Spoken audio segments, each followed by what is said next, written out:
जय हिंद everyone, welcome to Philo Maths. Last lecture में हमने देखा था fourth question, fifth question, six and seventh. So in this video will start with the eighth one. हम eighth question से start करेंगे। एट्थ वन है, an A P consist of 50 terms. किसी A P में क्या है, 50 टर्म्स हैं, out of which third term is 12 and the last term is 106। So find the 29th term of the A P. तो सबसे पहले हम क्या करेंगे, हम एज्यूम करेंगे कि फर्स्ट टर्म और कॉमन डिफरेंस क्या है, ए और डी रिस्पेक्टिवली है। So let first term of the A P equals to small A and common difference of the A P equals to small D. अब जो भी चीज़ गिवन है वो हम लिख लेते हैं। तो जैसा कि क्वेश्चन ने बोला कि 50 टर्म्स हैं यहाँ पे, मीन्स कि n इक्वल्स टू क्या है हमारे पास 50। फिर बोला गया है थर्ड टर्म इज़ 12, यानी कि A3 की वैल्यू कितनी है हमारे पास, 12 है। देन बोला गया है लास्ट टर्म इज़ 106। क्वेश्चन ने क्लियरली मेंशन किया है कि there are 50 terms in the AP, और अभी ये बोल रहे हैं कि लास्ट टर्म 106 है, यानी कि जो आपका 50th टर्म है वही क्या है, 106 है। तो यहाँ से हमारे पास आया कि A50 क्या है हमारा, 106 है। आई होप यहाँ तक चीज़ें क्लियर हैं आपको। A3, what is the formula for A3? A3 का फॉर्मूला हमारे पास होता है A plus 2D। So A plus 2D equals to 12 हमारा आ गया, इक्वेशन फर्स्ट हम बोल रहे हैं। A50 मीन्स कि A plus 49D equals to 106। इसको हम इक्वेशन सेकंड बोल रहे हैं। Now we have two equations, we have two unknowns. तो आसानी से हम एलिमिनेशन मेथड से A और D की अननोन्स की वैल्यू निकाल सकते हैं। सो A प्लस 49D हमारे पास क्या है, 106 है। इसमें से मैं क्या करूँगा, A प्लस 2D जो कि 12 है, इसे सब्ट्रैक्ट करूँगा। जब हम सब्ट्रैक्ट करेंगे तो ये सारे साइन क्या होंगे, चेंज होंगे। A माइनस ए कैंसिल हो जाएगा and 49 minus 2 47D equals 106 minus 12 equals 94। तो D की वैल्यू हमारे पास कितनी आएगी, 94 ओवर 47। सो D हमारा आ गया 2।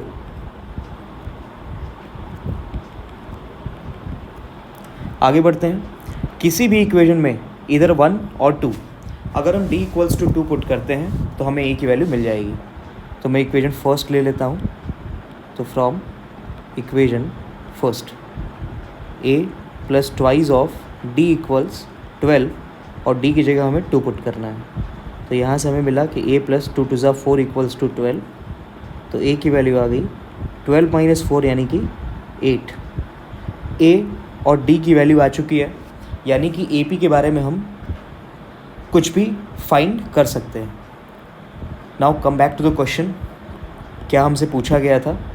तो हमसे पूछा गया है कि 29th टर्म क्या होगा। 29th टर्म निकाल के बताइए। 29th टर्म का हमारे पास फॉर्मूला है कि A29 equals to A plus 28D। Values को पुट करते हैं। A हमारे पास 8 है, D हमारे पास 2 है। तो A equals to 8 plus 28, D हमारा 2 है।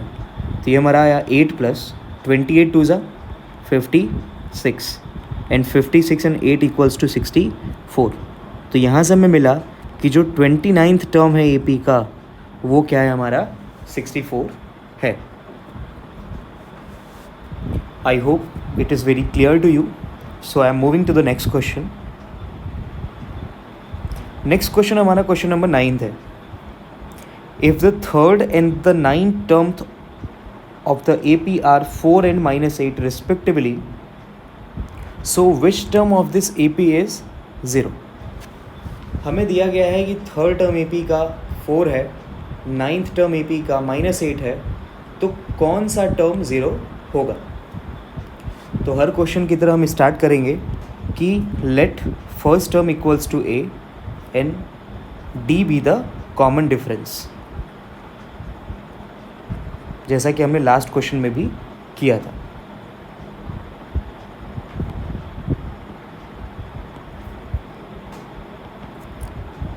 इस क्वेश्चन में क्या बोला गया है कि थर्ड टर्म हमारा जो है वो 4 है, सो A3 इक्वल्स टू 4। आगे बोला गया है हमें कि जो नाइन्थ टर्म है वो क्या है, -8 है, तो A9 इक्वल्स टू -8। आगे सॉल्व करेंगे। We know the formula A3 A plus 2D equals 4, इसको इक्वेशन फर्स्ट बोलते हैं। सिमिलरली A9 हमारा क्या होगा, A plus 8D which is -8, इसको इक्वेशन सेकंड बोलते हैं। इक्वेशन को हम आपस में सब्ट्रैक्ट करेंगे, एलिमिनेशन मेथड का यूज़ करेंगे, तो A प्लस 8D हमारा क्या है, -8 है, और A प्लस 2D हमारा क्या है, 4 है। जब हम सब्ट्रैक्ट करेंगे तो इन सभी का साइन क्या होगा, चेंज होगा।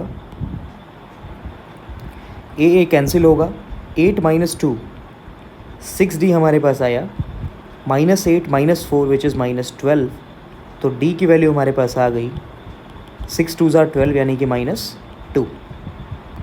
अब अगर D की वैल्यू आ चुकी है तो किसी भी इक्वेशन में हम पुट करेंगे तो हमारे पास A की वैल्यू मिल जाएगी। तो मैं इक्वेशन फर्स्ट से चेक करता हूँ। इक्वेशन फर्स्ट है हमारी A plus twice of D equals to 4।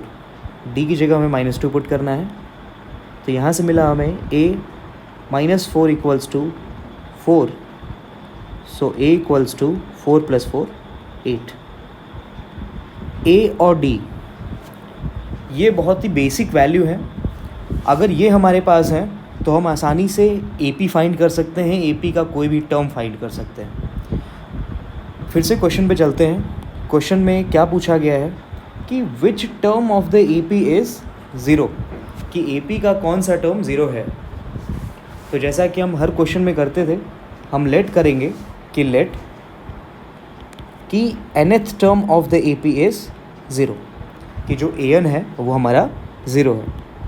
Now we have the formula कि an का फार्मूला होता है A plus n-1 into D। हमारे पास A और D की वैल्यूज़ हैं, A हमारा 8 है, D हमारा -2 है, हम पुट करेंगे, so 8 plus n-1 into -2 equals to 0। 8 को जब हम ट्रांसपोज करेंगे तो इस साइड आके ये -8 बनेगा, और -2 times of n-1 left side पे है, माइनस माइनस हमारे कैंसिल हो जाएंगे। तो n-1 की अगर हम बात करें तो ये हमारा 8/2 होगा, जो कि 4 आता है। अल्टीमेटली n की वैल्यू हमारी क्या हो जाएगी, 4 + 1 विच इज़ 5, यानी कि इस AP का जो पाँचवां टर्म है वो क्या होगा, 0 होगा। तो फाइनल आंसर हमारा क्या है, 5 है, कि 5th term of this AP would be 0। मैं रिवाइज कर देता हूँ क्वेश्चन को एक बार। सबसे पहले हमने एज्यूम किया कि फर्स्ट टर्म और कॉमन डिफरेंस स्मॉल a और स्मॉल d रिस्पेक्टिवली हैं। क्वेश्चन में हमें बोला था कि थर्ड टर्म 4 है, तो A3 इक्वल्स टू हमने 4 लिया। A3 का फार्मूला होता है A प्लस 2D, तो A plus 2D equals to हमारा 4 आ गया। नाउ A9 की वैल्यू हमारे पास -8 थी। A9 का फार्मूला हमारा A प्लस 8D होता है, तो A plus 8D equals to -8 आ गया। दोनों इक्वेशन को जब हमने सॉल्व किया तो हमें D की वैल्यू -2 मिली और A की वैल्यू A की वैल्यू 8 मिली। आगे बोला गया था कि बताएं AP का कौन सा टर्म क्या है, 0 है, तो हमने एज्यूम किया कि let nth term of the AP be 0। A plus n-1 into D formula होता है nth टर्म का, पुट किया, A और D की रिस्पेक्टिव वैल्यूज़ पुट की, और यहाँ से n की वैल्यू निकाली कि 5th टर्म क्या होगा इस AP का, 0 होगा।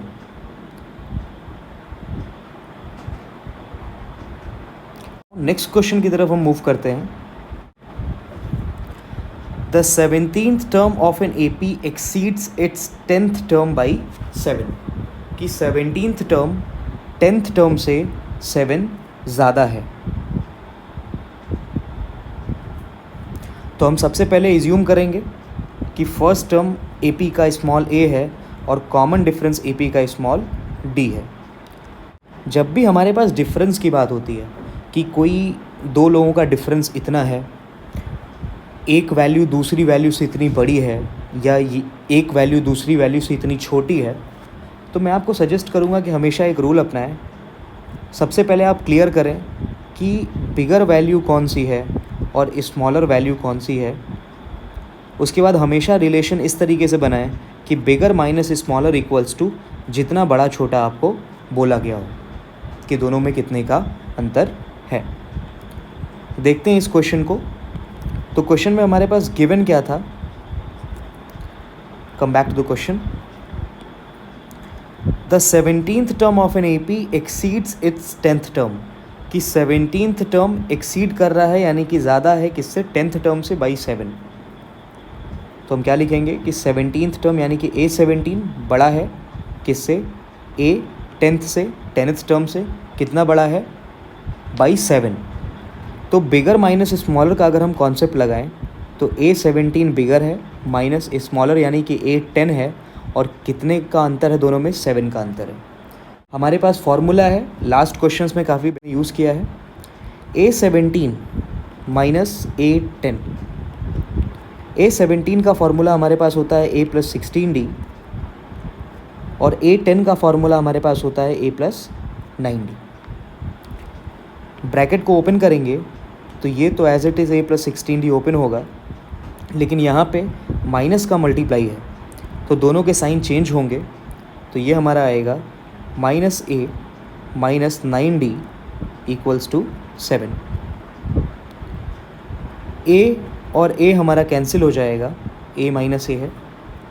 हमारे पास आया 16D - 9D = 7 एंड 16 - 9 7D = 7। तो यहाँ से D की वैल्यू क्या आई हमारी, 1। और हमसे कॉमन डिफरेंस ही पूछा गया था, तो कॉमन डिफरेंस इस AP का क्या होगा, 1 होगा।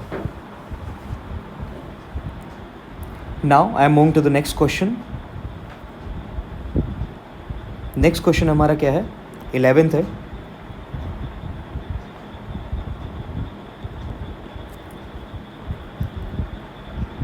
Okay, which term of the AP will be 132 more than its 54th term? Is 3, 15, 27 and 39। अब क्वेश्चन में हमसे क्या बोला गया है कि ऐसा कौन सा टर्म है जो कि 132 more than it's 54th term होगा। मैं एज्यूम कर रहा हूँ कि लेट रिक्वायर्ड टर्म, कि जिस टर्म की बात हो रही है वो nth टर्म है। तो अकॉर्डिंग टू क्वेश्चन क्या होगा कि nth टर्म इक्वल्स, क्या बोला गया है, 132 मोर, 132 ज़्यादा है किससे, 54th टर्म से। तो nth टर्म क्या है, 132 ज़्यादा है, मीन्स कि 132 टू बी एडेड। किससे ज़्यादा है, 54th टर्म से ज़्यादा है। तो 54th टर्म हमारा क्या होगा, A54। an का फॉर्मूला हमारे पास होता है A + n - 1 × D equals, A54 हमारा होता है A + 53D प्लस हमारे पास यहाँ पे क्या है, 132। दोनों साइड A कैंसिल हो जाएगा। यहाँ से value I n - 1 times of D equals to 53 times of D plus 132। Okay, अब इस अगर AP की हम बात करें तो इस AP का फर्स्ट टर्म और कॉमन डिफरेंस क्या है। तो इस AP का फर्स्ट टर्म है 3, सो A = 3, और कॉमन डिफरेंस की अगर हम बात करें तो 15 minus presiding term of 15 which is 3, सो 15 - 3 = 12। तो हमारे A और D आ चुके हैं, वैल्यूज़ को पुट करते हैं। सो n - 1 D हमारा 12 है, तो into 12 equals 53 times of 12 plus 132। Further आगे सॉल्व करते हैं। 12 times of n-1 equals to 53 में जब हम 12 का मल्टीप्लाई करेंगे विल गेट 636 और आगे है हमारे पास 132। सो 12 times of n-1 equals 636 plus 132 which is 768। जब हम 12 को ट्रांसपोज करेंगे तो ये होगा हमारा 768/12 जो कि डिवाइड करने पे क्या आएगा 64 आएगा। नाउ 65। तो यहाँ से हमें पता चला कि जो 65th टर्म इस AP का है वो क्या होगा 132 ज़्यादा होगा 54th टर्म से। आई होप कि solution is very clear to you. So I am ending this session here. Thank you. Jai Hind.